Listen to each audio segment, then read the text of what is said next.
Steph Curry gets hot again. All-Star Game 2022.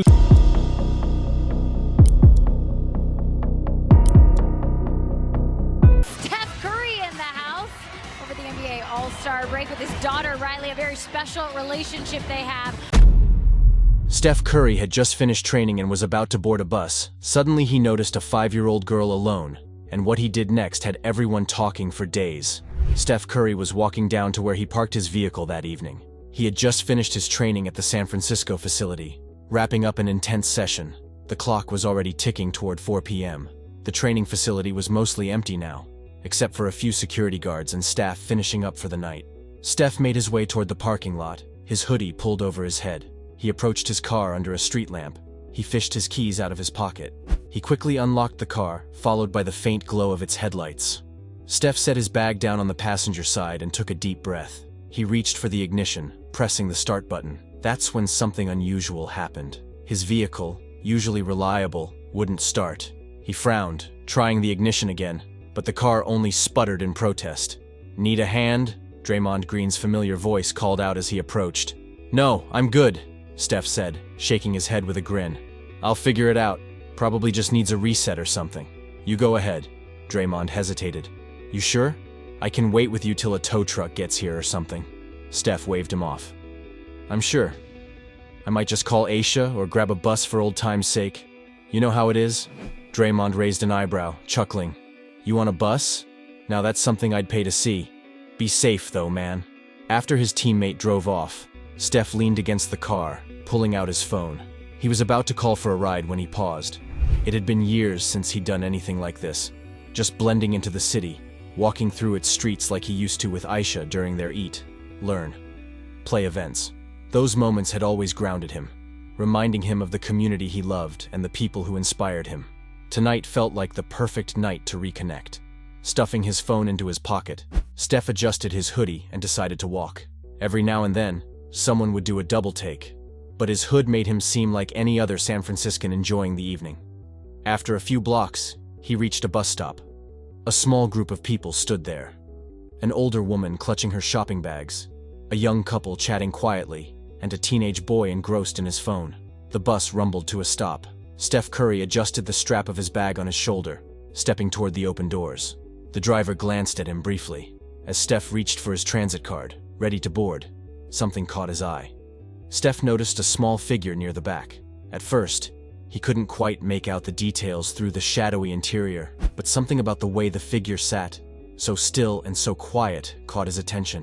Steph hesitated, his card hovering over the scanner. The figure seemed out of place. They were too small to be traveling alone, barely visible against the worn fabric of the bus seat. Their head was bowed slightly, a hood pulled up as if to shield them from the world. As he stepped onto the bus, Steph's instincts kicked in. He wasn't sure what it was. Something about the size of the figure, the way they seemed too young to belong in a bus full of distracted adults. The driver glanced at him. "You getting on or what?" "Yeah," Steph said, finally tapping his card and stepping inside. He walked down slowly, scanning the rows of passengers, but his focus remained on the small figure at the back. As he got closer, he could see more clearly now. It wasn't just any rider. It was a child, barely 5 or 6, sitting alone. Her tiny frame seemed swallowed by the oversized hoodie she wore, the sleeves falling past her hands. She looked up briefly as Steph passed, before quickly looking away, pulling the hood tighter around her face. Something about her struck a chord. Why was a child this young alone on a city bus at night? No parent or guardian in sight, no bags or belongings that might suggest she was traveling with someone. It didn't make sense. Steph took a seat a few rows ahead, glancing back subtly to keep her in view. The other passengers seemed to take no notice of her, engrossed in their own conversations. Seeing that the little was all alone, Steph decided to take action. What he did next will surprise you. He stood up suddenly, his voice steady but loud enough to carry over the quiet hum of the bus. "Hey, excuse me," he said, addressing the passengers and the driver. "Has anyone noticed the little girl sitting back there? She is alone. Does anyone know who she's with?" The words seemed to break the invisible bubble in the bus. Conversation stopped, heads turned, and all eyes followed Steph's outstretched hand pointing toward the girl at the back. The girl remained still, shrinking further into her oversized hoodie, As the attention shifted toward her, the driver glanced into the rearview mirror, his hands frozen on the wheel. A kid? Alone? He muttered, his voice tinged with disbelief. A woman sitting near the front, close to the entrance, suddenly spoke up. "I saw her get on," she said, her tone hesitant. "It was just a few minutes before you boarded. I thought she was with someone, maybe a parent or older sibling. But now," her voice trailed off, and she frowned, clearly troubled. Steph nodded, his instincts validated but his concern growing. "So, no one's with her?" he asked, looking at the faces of the other passengers. Silence hung in the air. A few shook their heads. Others exchanged glances, realizing for the first time that something was wrong. By now, some passengers had begun to recognize Steph. They were whispering to themselves, "Is that Steph Curry?" One man murmured to his seatmate, "What's he doing here?" But Steph didn't care about the growing attention. His focus was entirely on the girl. "Driver," he called out firmly, "don't move the bus. We need to figure this out." The driver nodded, pulling the bus over to the curb and switching on the hazard lights. All right.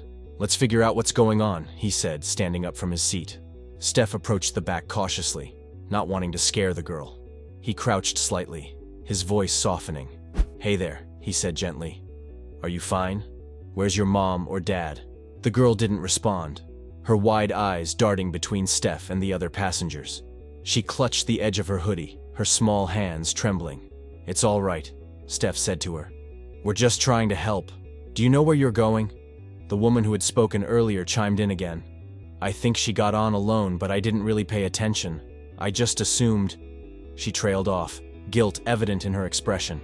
Another passenger, a man perhaps in his late 40s, leaned forward. "Maybe we should call the police," he suggested, his voice serious. The tension in the bus grew. Passengers who had seemed engrossed moments ago were now fully alert, their faces a mixture of concern and curiosity. Steph still stood near the girl, glanced at the driver. "Do you have a contact for transit security or something?" The driver nodded and reached for his radio. "Yes, I'll call it in. They'll send someone to check things out." As the driver relayed the situation over the radio, Steph stayed with the girl, speaking softly to her, trying to ease her fear. The whispers and stares didn't faze him. Right now, the only thing that mattered was making sure the child was safe. Within minutes, the bus was surrounded by flashing lights as transit security arrived, followed closely by local police. Passengers began recounting what they had seen or hadn't seen, while Steph explained the situation to the officers. The girl, still silent but less tense now, was gently led off the bus by an officer. Steph watched as they spoke to her, relief washing over him when it became clear that she was unharmed. One of the officers approached Steph, a look of gratitude on his face. "Thanks for stepping in. Most people would have ignored it." Steph nodded, his expression serious. "I just couldn't sit there and do nothing. She's just a kid." However, it didn't end there. Steph made another move that no one had expected. As the officer began leading the girl toward their patrol car, perhaps Steph felt that handing her over to the authorities didn't feel like enough. There were still too many unanswered questions. Where were her parents? Was she lost? Was her mother nearby, perhaps in distress or in need of help? A passenger had said the girl boarded just a stop or two before him. If that was true, her parents might still be nearby, maybe in distress or desperately searching for her. He glanced at the bus as the driver prepared to close the doors. Something inside him stirred, and he made a quick decision. "Hold up," Steph said, stepping away from the car and back toward the bus door. The driver paused mid-action, raising an eyebrow. "I'm stepping down," Steph told him. "Go on ahead without me." The driver gave him a puzzled look, but shrugged. As Steph stepped onto the sidewalk, the bus doors hissed shut, and the vehicle sped off. The sound of its engine faded into the background. By now, people nearby had begun to notice him. Passers-by paused, their gazes lingering as they recognized his face. Whispers of recognition spread through the small crowd gathering near the bus stop. But Steph wasn't paying attention. His focus was on the police officers who were still at the scene, talking quietly near their car. One of the officers turned, surprised to see him. "Mr. Steph? I thought you were heading out." Steph shook his head. "I can't leave yet. The girl got on the bus just a stop or two before I did. That means her parents might still be close. I don't want to assume everything's fine just because she's safe now." The officer frowned. clearly by Steph's insistence. "You have already done more than most people would. We've got this handled." "I know," Steph replied with a respectful tone. "But what if her mom's nearby and needs help? What if she's searching for her daughter right now? I want to do what I can to help." The officers exchanged glances, clearly weighing his words. Finally, one of them nodded. "All right," he said, "but we're about to leave. You can follow us in your car, or, if you'd prefer, leave your contact details in case we find the mother." Steph was about to respond when some caught his attention. He noticed a woman walking toward them, accompanied by a local security officer. She looked anxious, her pace brisk but unsteady, as if she had been searching for something or someone for hours. The woman was in her mid-30s, with a lean frame and dark, shoulder-length hair that fell messily around her face. Her cheeks were flushed, either from exertion or worry, and her eyes darted quickly between the police and Steph. In her hands, she carried 2 small wicker containers, the lids slightly ajar, as if they had been hastily closed. The containers swung lightly with her hurried steps, the faint sound of something rattling inside them. "Ma'am, is everything all right?" the officer nearest to her asked as she approached. The local security officer accompanying her quickly explained, "She's been looking for her daughter. We told her the police were here with a child matching the description." Before the woman could respond, the little girl, who had been quietly holding the officer's hand, began to stir. She tugged softly at his fingers, her small frame leaning forward as if she recognized the woman. The officers exchanged a glance, noticing the girl's sudden eagerness. "Could it be?" one started to say. Sensing the possibility, the officer holding the girl loosened his grip. Without hesitation, the little girl broke free and ran toward the woman, her small arms outstretched. "Mama!" she cried, her voice clear and filled with joy.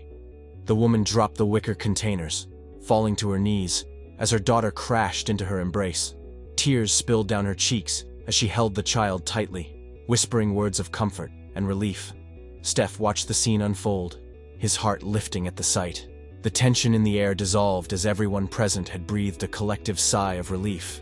But little did they know, this moment was only the beginning of events that would unfold.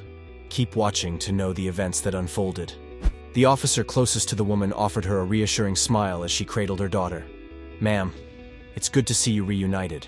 We'll be on our way now, but before we go, I'd like to introduce someone you should thank." He gestured towards Steph, who was standing a few steps away, his hands in his hoodie pockets. The woman turned her gaze to him, clearly seeing him for the first time. Her brow furrowed slightly as she pieced it together. "This is Steph Curry," the officer explained. "He's the one who noticed your daughter on the bus and raised the alarm. Without him, things could have gone a lot differently."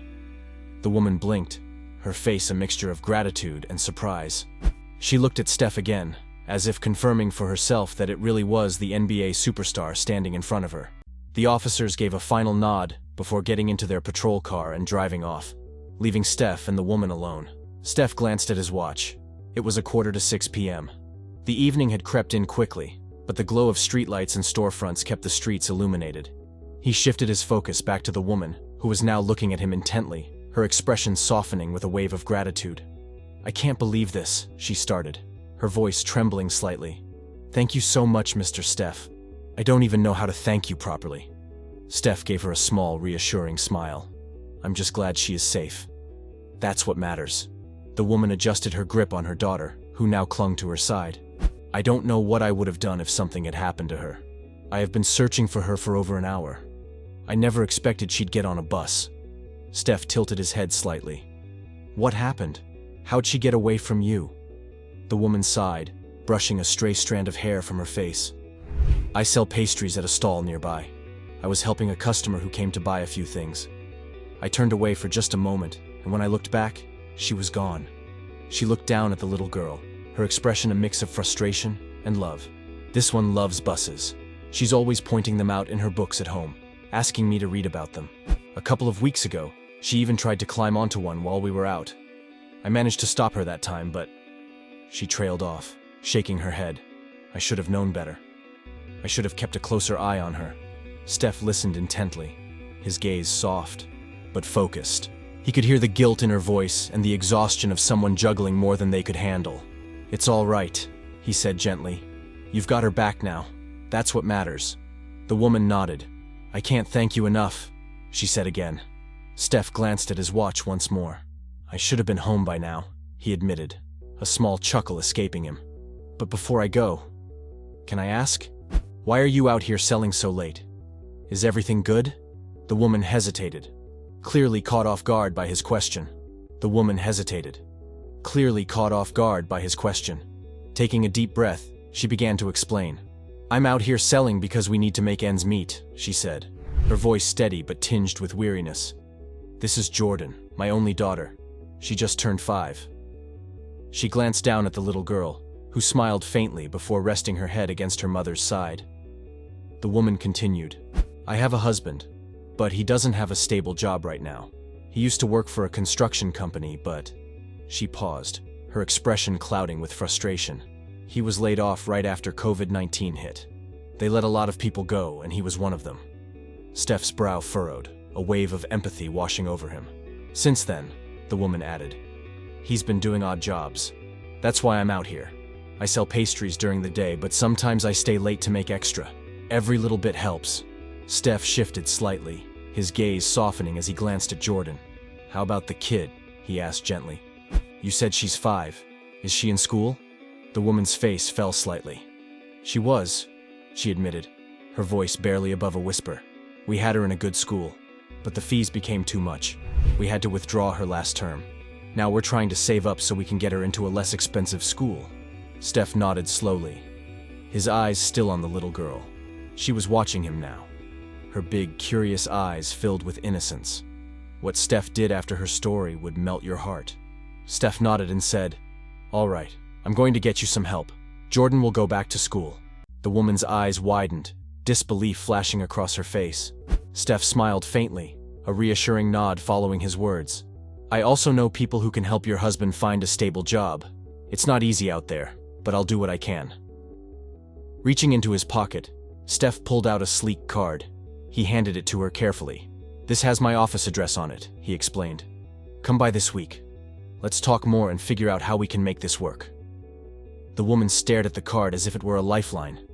Tears filled her eyes, and she clutched it to her chest like it was the most precious thing in the world. Thank you. Thank you so much, Mr. Curry, she said, her voice cracking with emotion. You don't know what this means to us. I don't even have the words. Steph glanced at his watch again. It was 6:40 p.m. 2 hours had passed since he left training, and the sky had deepened into dusk. He exhaled, realizing how much time had slipped by. Pulling out his phone, he tapped a ride-hailing app to order a car. The woman stood there, clutching her daughter and the card. She watched as Steph Curry's ride pulled up. Then she waved at him. How do you feel about Steph Curry's unexpected act of kindness? Do you think his actions will inspire others to step in when they see someone in need? Share your thoughts in the comments below. Don't forget to like and subscribe to our channel. Also, click on the next video on your screen. You won't want to miss it.